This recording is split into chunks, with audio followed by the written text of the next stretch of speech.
आपलं जेव्हा लग्न झालं ना तेव्हा माझी काहीच अपेक्षा नव्हती. फक्त तुझ्याकडून प्रेम हवं होतं. पण खर तर तुम्हाला कधी बायकोच समजलं नव्हतं.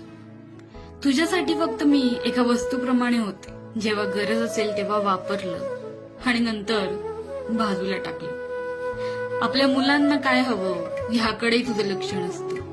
कधी कधी पिऊन येतोस आणि मारतोस मला. माझ्या शरीरावरचे घाव ना खूप त्रास देतात. पण त्याहून जास्त त्रास याचा होतो की नवरा म्हणून तू काहीच करत नाहीस. पैसे जे मी कमावते तेही तू हिसकावून घेतोस. काय हवं नको आम्हाला कधीच तू विचारत नाहीस. आणि वरून म्हणतोस तुला आमचीच गरज नाही. गेले असते घर कधीच सोडून.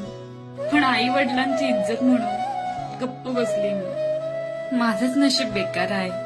पण आता फक्त मुलांकडे बघून आयुष्य जगते मी. प्रत्येक मुलीच्या नशिबात चांगला नवरा नसतो. नशीब लागतं चांगला नवरा भेटायला. नाहीतर एका वस्तूप्रमाणेच तिचा कायम वापर होत असतो.